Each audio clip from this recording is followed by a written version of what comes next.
Halo semuanya, pada kesempatan kali ini kami kelompok 8 akan membahas tentang data analitis.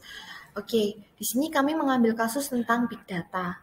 Kelompok 8 terdiri dari yang pertama ada Gabriela Novembi Krishna dengan NIM 2021140058 sebagai anggota.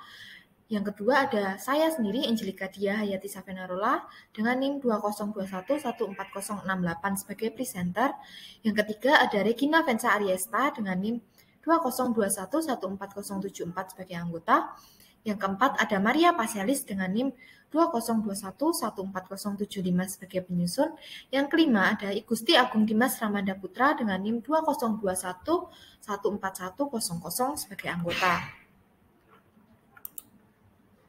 Oke, Big Data itu merupakan teknologi yang sedang tren. Diperkirakan ke depannya Big Data akan semakin populer.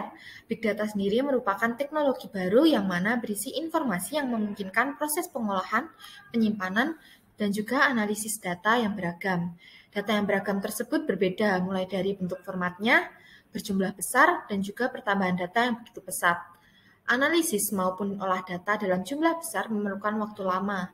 Dengan menggunakan big data, prosesnya jauh lebih singkat dibandingkan dengan teknologi sebelumnya.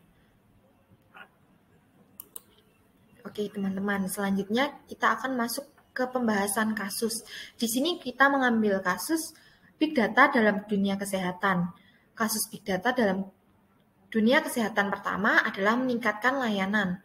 Rumah sakit menggunakan Hadoop untuk membangun data lake yang digunakan sebagai penyimpanan data utama.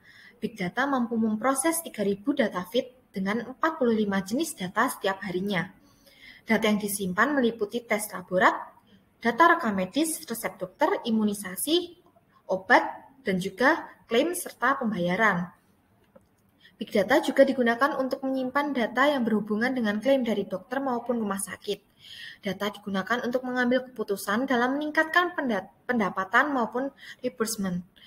Pertumbuhan jumlah klien disertai dengan volume data yang sangat pesat membuat infrastruktur tersebut terbebani, sehingga big data menjadi solusi yang tepat.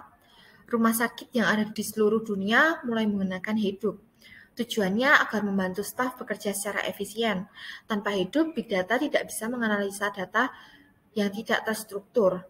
Sebagai contohnya adalah Children's Healthcare of Atlanta yang dimana merawat lebih dari 6,2 ribu anak-anak di ICU.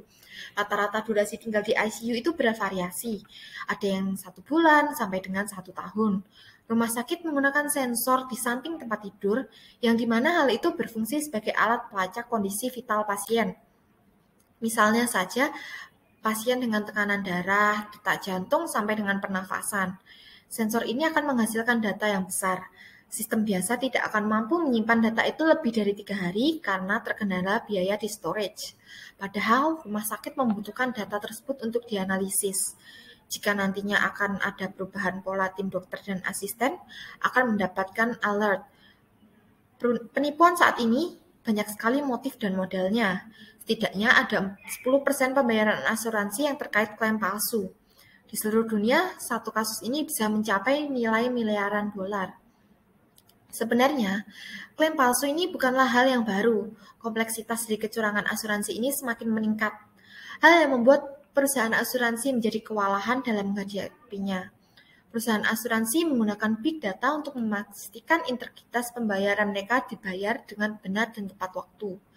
Perusahaan tersebut juga memiliki fokus pada alokasi tabungan sekaligus menerapkan inovasi yang terus memanfaatkan teknologi terbaru. Dalam pengelolaan tabungan, akan membuat analisis prediktif yang dimana digunakan sebagai identifikasi klaim yang tidak akurat secara sistematis. Hadoop yang digunakan bisa menganalisa informasi secara cepat dan akurat dalam klaim, plan, beserta, dan resep.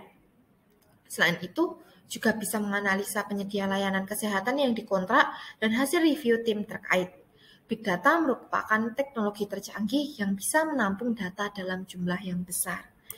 Nah, teman-teman, begitu kasus yang kami ambil mengenai Big Data, dan selanjutnya saya akan memaparkan tentang kelebihan dan kekurangan dari Big Data. Yang pertama, kelebihan dari Big Data terlebih dahulu. Big Data itu memberikan insight yang tepat. Dengan Big Data, hasil analisis Data yang didapatkan akan berdasarkan fakta, sehingga memungkinkan untuk memberikan sebuah insight yang memungkinkan dapat menjawab permasalahan serta mendapatkan wawasan baru yang dapat diimplementasikan.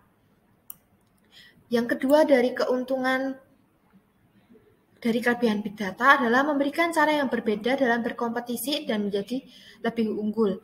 Yang ketiga ada meningkatkan produktivitas.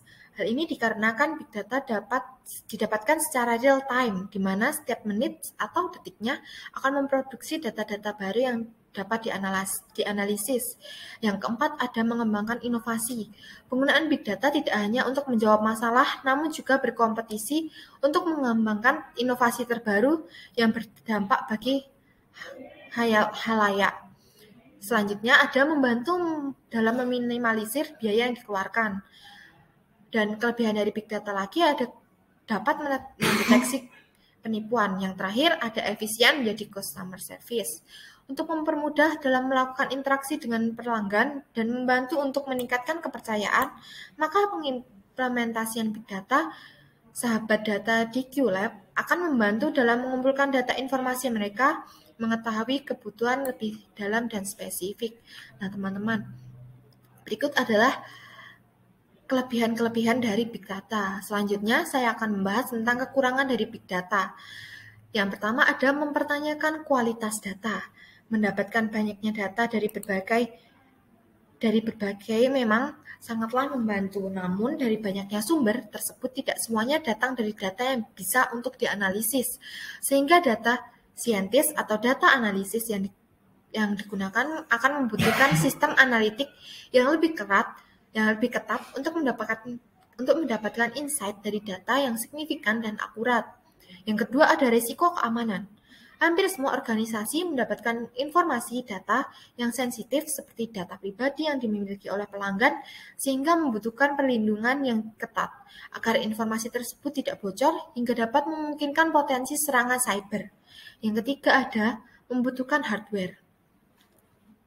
Dalam pengembangannya, dalam pengaplikasiannya, Big Data agar mendapatkan hasil yang signifikan akan melakukan analitik yang membutuhkan sistem lebih advance atau memiliki penyimpanan lebih besar.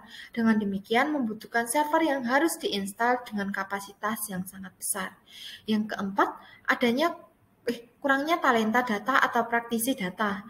Big Data bukanlah sekedar aset penting dari organisasi yang saja digunakan, namun perlu calon talenta data atau praktisi data yang terampil untuk memproses data tersebut agar mendapatkan hasil. Banyak organisasi atau perusahaan kecil yang baru merintis, sehingga organisasi besar seperti pemerintahan membutuhkan praktisi data dan mempekerjakan mereka. Sekian presentasi dan pembahasan kasus dari kelompok 8. Terima kasih.